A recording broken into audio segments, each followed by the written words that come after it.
Good morning students. Reproduction in lower and higher plant हा topic बघतोय आपण आणि लास्ट लेक्चर मध्ये आपण seed and fruit development and economical and ecological important of fruit हा point बघितला आणि आज आपण जो पॉइंट बघणार आहे तो आहे अपोमिक्सिस, पार्थेनोकार्पी अँड पॉलीएम्ब्रियॉनी. तर चला आजचा आपण पहिला पॉइंट बघूया, तो आहे अपोमिक्सिस. फर्स्ट बघा, the apomixis derived from two Greek words. The first word is apo and the second word is mixes. Apo mean away from and mixes means act of mixing. म्हणजे apomixis काय? तर it is phenomenon of formation of embryo through asexual method of reproduction without fertilisation of gametes. ठीक आहे, ज्या वेळेला embryo generate होतो fertilisation शिवाय, without mixing of gamete शिवाय, तर त्याला आपण अपोमिक्सिस म्हणतो. ठीक आहे, इथे आणखी एक तुम्हाला सिंपल डेफिनेशन सांगितले बघा. Apomixis is a type of reproduction in which sexual organ of related structure take a part but seeds are formed without union of gamete or without fertilization. ज्या काही seeds फॉर्म होणार आहेत, जे काही embryo form होणार आहेत, हे कसे फॉर्म होणार तर फर्टिलायझेशन शिवाय, without union of gamete. Next point बघा. The first discovery of apomixis is credited to Leeuwenhoek in 1719. ठीक आहे, तर 1719 काय केलं तर सायट्रस सीड्स वापरून लेव्हिनहुकने अपोमिक्सिसची डिस्कवरी केली. ठीक आहे, सो लेव्हिनहुकला लक्षात ठेवायचं आहे. आता सगळ्यात महत्त्वाचा पॉईंट, आपण काय म्हणतो तर apomixis is a result of asexual reproduction, means gamete fusion is totally absent, right. म्हणून genotype of embryo and resulting plant will be same as the seed parent. ठीक आहे, जे काही तुम्हाला अपोमिक्सिस थ्रू प्लांट्स मिळतील किंवा एम्ब्रियो सीड्स मिळतील, हे जे आहेत हे त्यांच्या पॅरेंट्ससारखेच आयडेंटिकल जेनेटिकल कॅरेक्टरिस्टिक दाखवतील. यांच्यामध्ये कोणतंही व्हेरिएशन असणार नाही. कारण का, हा जो काही प्रोडक्ट आहे हा कुणापासून फॉर्म झाला आहे तर without fertilisation of gamete. So last point तिथे काय दिलं आहे बघा, this is clonal seed production.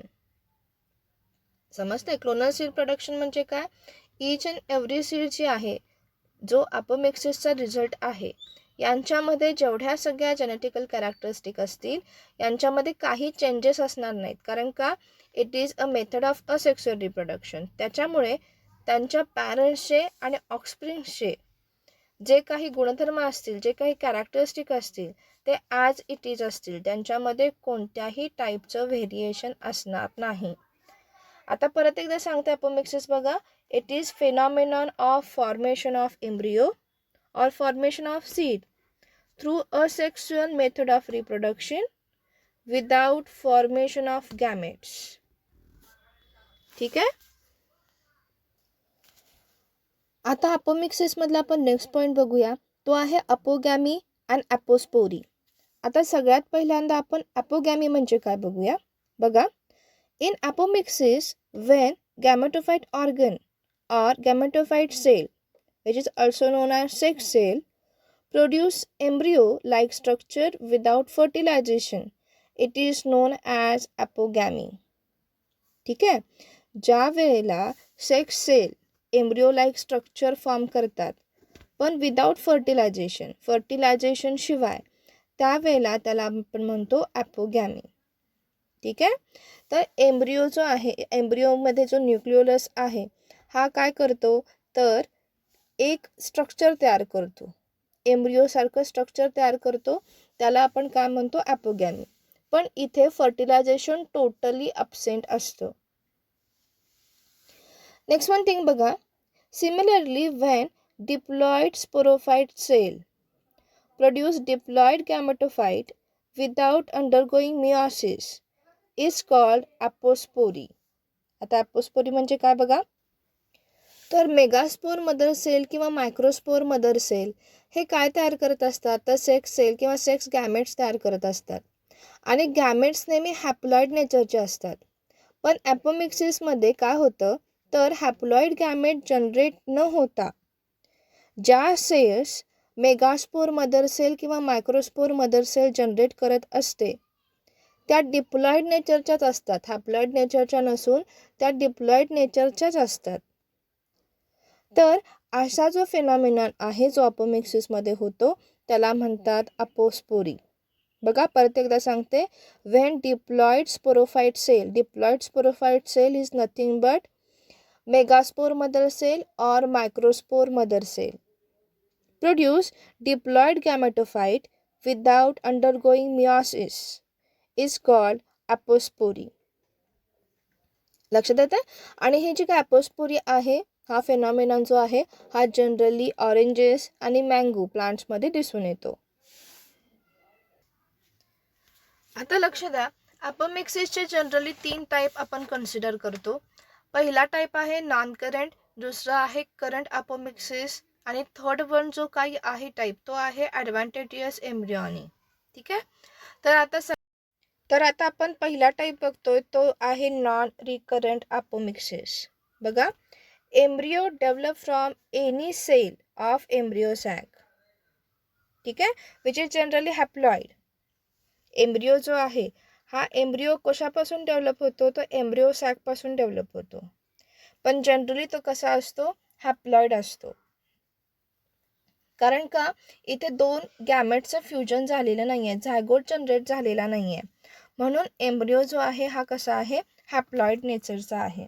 बघा, megaspore mother cell undergo usually meiotic division and haploid embryo sac is formed.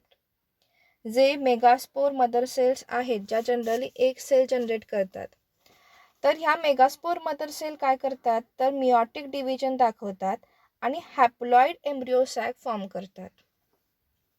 इथे एक गोष्ट नेहमी लक्षात ठेवायची, या सेल ज्या आहेत ह्या नेहमी हॅप्लॉइडच असतात. कारण इथे कोणत्याही पद्धतीचं फर्टिलायझेशन होऊन डिप्लॉइड झायगोट तयार झालेला नाही. म्हणून cells are always haploid, embryos are always haploid. आता नॉन रिकरंट ॲपोमिक्सिस जो आहे हा परत एकदा 2 सब पार्टमध्ये डिवाइड होतो. फर्स्ट पॉईंट जो आहे किंवा फर्स्ट टाईप जो आहे तो काय आहे बघा, तर तो आहे हॅप्लॉइड पार्थेनोजेनेसिस. इथे काय होतं बघा, embryo develop from egg sale. ठीक आहे, जो काही एम्ब्रियो डेव्हलप होणार आहे हा विदाउट फ्युजन फक्त आणि फक्त एक सेलपासूनच डेव्हलप होणार. आता बघा, इथे कोणत्याही पद्धतीच्या स्पर्म सेल किंवा जे काही आपण मायक्रोस्पोर म्हणतो हे मायक्रोस्पोर इथे आलेले नाही आहेत. ठीक आहे, इथे डबल फर्टिलायझेशन टोटली अब्सेंट आहे. इथे जे काही फॉर्मेशन होणार आहे एम्ब्रियोचं हे कुणापासून होणार आहे, तर हॅप्लॉइड एक सेलपासून होणार आहे. ठीक आहे. सो हॅप्लॉइड पार्थेनोजेनेसिस म्हणजे काय, तर embryo develop from egg cell. Second type आहे haploid apogamy. Here embryo develop from antipodal cells और with the help of synergid cells. ओव्हरीमध्ये जो पार्ट असतो मिडल पार्ट त्याला आपण ओव्ह्यूल म्हणतो आणि त्याच्यामध्ये ॲक्च्युली 7 सेल असतात. बरोबर आहे. वरती 3 असतात त्यांना अँटीपोडल सेल आणि खाली 3 असतात त्यांना आपण एग ॲपॅरेटस म्हणतो. बरोबर आहे. तर त्याच्यामध्ये जे काही एग ॲपॅरेटस असतात त्याच्यामध्ये एक आणि 2 गार्ड सेल असतात. बरोबर आहे. तर ह्या 2 गार्ड सेलना आपण सिनेग्रेट्स म्हणतो. अँड सपोज एम्ब्रियो जर यांच्यापासून डेव्हलप झाला असेल, means with the help of synergid cells और with the help of antipodal cell, त्यावेळेला त्या टाईपच्या ॲपोमिक्सिसला आपण काय म्हणतो, हॅप्लॉइड ॲपोगॅमी. ठीक आहे. आता नेक्स्ट जो पॉइंट आहे तो आहे रिकरंट ॲपोमिक्सिस. इथे काय होतं बघा, embryo sac develop without meiosis from diploid cell. Or you can say that embryo sac generally created from a some part of nucleolus. जो एक्झॅक्टली मिडल पार्ट असतो ओव्ह्यूलचा त्याला आपण न्यूक्लियस म्हणतो. तर ह्या न्यूक्लियसच्या एका सेलपासून ओव्हरऑल एम्ब्रियो सॅक डेव्हलप होते. ठीक आहे. अर्थात ही एम्ब्रिओ सॅक कशी असते, डिप्लॉइड फॉर्ममध्ये असते. रिकरंट अपोमिक्सिसचे पण परत 2 टाईप पडतात बघा, डिप्लोस्पोरी आणि ॲपोस्पोरी. डिप्लोस्पोरी म्हणजे काय, तर embryo sac develop from MMC म्हणजेच कोण, megaspore mother cell. Embryo sac जर मेगास्पोर मदर सेलपासून जनरेट होत असेल तर त्याला म्हणतो आपण डिप्लोस्पोरी. आणि ॲपोस्पोरी म्हणजे काय, तर embryo sac develop from any vegetative cell of ovule. मग इथे आपण न्यूक्लियोलस किंवा अदर कंटेंट जो आहे ओव्ह्यूलमधला, याच्या कोणत्याही एका व्हेजिटेटिव्ह सेलपासून पूर्ण एम्ब्रिओ सॅक जर जनरेट होत असेल तर त्याला आपण ॲपोस्पोरी म्हणतो. आणि लास्ट वन टाईप जो आहे अपोमिक्सिसचा तो आहे ॲडव्हान्टेटियस एम्ब्रिओनी. आता इथे काय होतं बघा, embryo directly develop from nucleolus or from integuments. ठीक आहे, जे काही आउटर एन्व्हलप असतात ज्यांना आपण इनर आणि आउटर इंटुगमेंट्स म्हणतो, या इंटुगमेंटपासून किंवा ओरीचा जो काही एक्झॅक्टली सेंट्रल पॉईंट आहे ज्याला आपण न्यूक्लियोलस म्हणतो, याच्यापासून जर एम्ब्रिओ डेव्हलप होत असेल तर त्या टाईपच्या अपोमिक्सिसला आपण म्हणतो ॲडव्हान्टेटियस एम्ब्रिओनी. आणि जनरली सायट्रस फ्रूटमध्ये आणि मँगोमध्ये अशा टाईपच्या अपोमिक्सिस दिसून येतात. बघा इथे तुम्हाला एक समरी दिली आहे अपोमिक्सिसचे. First point, apomixis is development of embryo without sexual fusion. ठीक आहे, it is one type of asexual reproduction. Next one thing, sexual life cycle is short circuit. म्हणजे काय, तर इथं सेक्शुअल ऑर्गन्स जे आहेत म्हणजे कोण, तर गायनोशियम तर यूज केला जातो, पण इथं फर्टिलायझेशनची प्रोसिजर पूर्ण ॲब्सेंट असते आणि म्हणून आपण त्यांना म्हणतो short circuit. Next one thing, आपल्या सगळ्यांना माहिती आहे की it is one type of asexual reproduction and obviously the genotype of develop plant are identical to their parents. ठीक आहे, जे काही न्यू प्लांट जनरेट होणार आहेत हे एक्झॅक्टली जेनेटिकल कॉपी असणार आहेत त्यांच्या पॅरेंट्समध्ये, कारण इथे कोणत्याही पद्धतीचं सेक्शुअल रिप्रोडक्शन किंवा फ्युजन झालेलं नाही. इथे कॅरेक्टरिस्टिकचं चेंजिंग झालेलं नाही आणि म्हणून न्यू प्लांट एक्झॅक्टली त्यांच्या पॅरेंट्सच्या कार्बन कॉपी असतात. And the last one thing, it is discover by Leeuwenhoek. आपण बघतोय parthenocarpy. In botany and in horticulture, parthenocarpy means virgin fruit. In natural and artificial way, the fruit are produced without fertilization of ovule. Then it is known as parthenocarpic fruit. And that's why the fruits are totally seedless. ठीक आहे, तर ज्या वेळेला fruit without fertilisation develop होत असेल त्यावेळेला आपण त्या मेकॅनिझमला म्हणतो पार्थेनोकार्पी. आता बघा, ज्या वेळेला पार्थेनोकार्पी होत असते त्यावेळेला फर्टिलायझेशन ॲब्सेंट आहे आणि त्यामुळे इथे सीड्स डेव्हलप होत नाहीत किंवा वेल डेव्हलप होत नाहीत आणि त्यामुळे जो काही फ्रूट तयार होणार आहे हा जनरली सीडलेस असतो. आता पार्थेनोकार्पिक फ्रूट्स कोणते कोणते असतात नेचरमध्ये, तर pineapple, banana, papaya, grapes, cucumber यांना आपण जनरली पार्थेनोकार्पिक फ्रूट म्हणतो कारण त्यांच्यामधल्या सीड्स व्यवस्थित डेव्हलप झालेल्या नसतात. ठीक आहे, next one thing, stenospermocarpy. Stenospermocarpy it is nothing but parthenocarpy may also produce apparently seedless fruit, but the seeds are actually aborted but still small.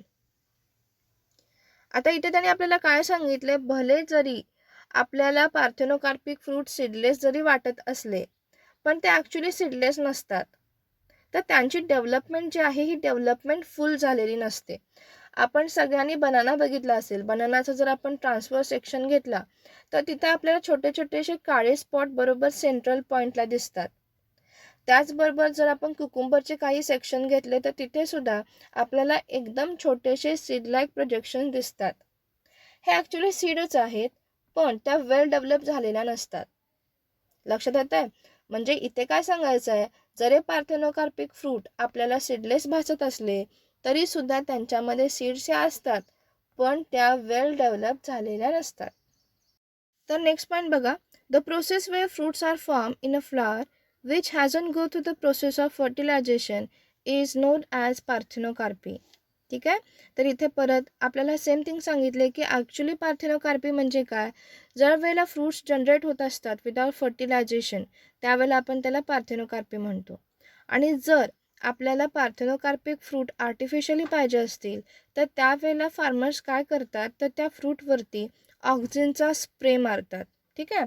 Auxin हे एक प्रकारचं ग्रोथ हार्मोन असतं, ज्याला सायंटिफिक लँग्वेजमध्ये एंडॉथ्री ॲसिटिक ॲसिड असं म्हणतात. आणि जर हे प्रिमिटिव्ह स्टेजवरती जर प्लांट्सच्या पार्टवरती स्प्रे केलं तर आपल्याला काय होतात, तर फ्रूट्स मिळतात जे जनरली पार्थेनोकार्पिक असतात, म्हणजेच कोण असतात, तर सीडलेस असतात. आणि आता आपण जो थर्ड पॉईंट बघतोय तो आहे पॉलीएम्ब्रियॉनी. ठीक आहे. तर पॉलीएम्ब्रियॉनी म्हणजे काय बघा, the occurrence of more than one embryo in a seed is known as polyembryony. ठीक आहे. जर एकापेक्षा जास्त एम्ब्रियो सीडमध्ये असतील तर त्याला आपण पॉलीएम्ब्रियॉनी असं म्हणतो. आणि it is discover by Leeuwenhoek in 1719. लक्षात येतं. तर बघा next point, polyembryony is quite common among a gymnosperm, but many species of angiosperm like monocotyledons and dicotyledon exhibits this phenomenon. पॉलीएम्ब्रियॉनीचं जी काही कन्सेप्ट आहे ही कन्सेप्ट जनरली जिम्नोस्पर्ममध्येच दिसून असते मोस्ट ऑफ ऑल, पण काही स्पेसिस ज्या आहेत अँजिओस्पर्मच्या यासुद्धा पॉलीएम्ब्रियॉनिक स्टेज दाखवतात, हा फेनॉमेनॉन दाखवतात. परत एकदा बघा, पॉलीएम्ब्रियॉनी म्हणजे काय, the occurrence of more than one embryo in the seed. एका सीडमध्ये जर एकापेक्षा जास्त एम्ब्रियो असतील तर त्याला आपण पॉलीएम्ब्रियॉनी म्हणतो. नेक्स्ट वन बघा, अर्नेस्ट अँड शर्नाफ हे दोनचे सायंटिस्ट होते. त्यांनी पॉलीएम्ब्रियॉनीचे जनरली आपल्याला दोन टाईप सांगितले. तर फर्स्ट वन टाईप जो आहे तो आहे ट्रू पॉलीएम्ब्रियॉनी आणि सेकंड वन टाईप जो आहे तो आहे फॉल्स पॉलीएम्ब्रियॉनी. आता ट्रू एम्ब्रियॉनी परत एकदा दोन सब पार्टमध्ये डिवाइड होते. तर ते पहिला टाईप आहे क्लिवेज आणि दुसरा पार्ट जो आहे तो आहे ॲडव्हेंटिव्ह. तर चला आता आपण बघूया true polyembryony. Production of embryos within into a single embryo sac is term true polyembryony. ठीक आहे. जर एका एम्ब्रियो सॅकमध्ये एम्ब्रियोज डेव्हलप होत असतील तर त्याला आपण ट्रू पॉलीएम्ब्रियॉनी म्हणतो. ठीक आहे. इथे लक्षात ठेवा, एम्ब्रियोज हे खूप जास्त नंबरमध्ये असतात आणि त्याच्यानंतर एम्ब्रियो सॅक जी आहे ती एकच असते.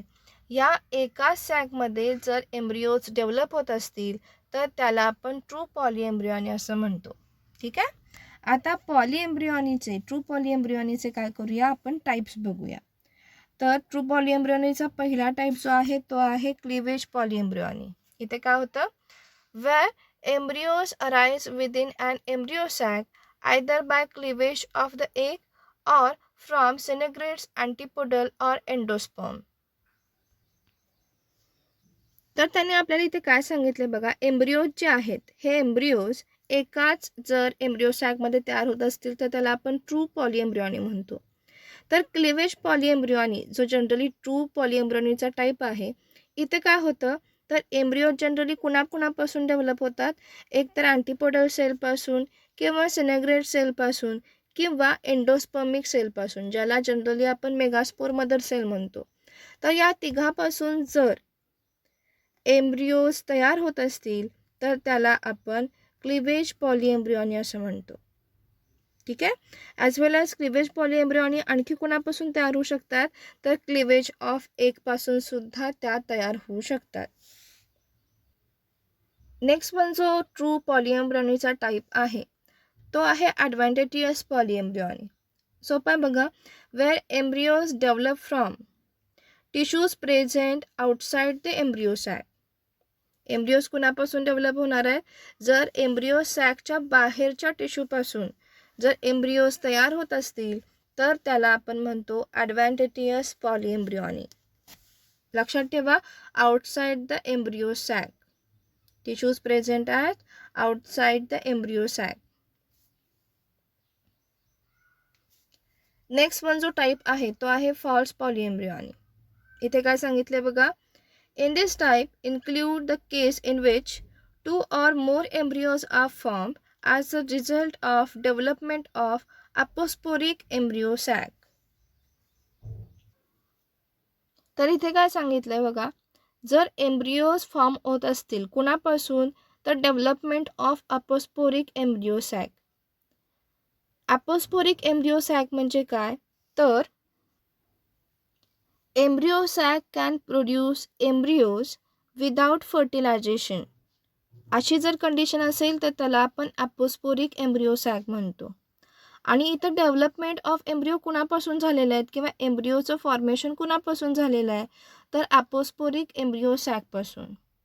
जर अशा टाईपची पॉलिएम्ब्रियॉनी असेल तर त्याला आपण म्हणतो फॉल्स पॉलिएम्ब्रियॉनी. तर इथे आपला चॅप्टर संपलेला आहे. नेक्स्ट लेक्चरमध्ये आपण काही इम्पॉर्टंट MCQ बघूयात. तर नेक्स्ट लेक्चरला सगळ्यांनी संपूर्ण चॅप्टर अगदी व्यवस्थित वाचून घ्यायचं आहे. ठीक आहे, तर चला नेक्स्ट लेक्चरला भेटूया. बाय.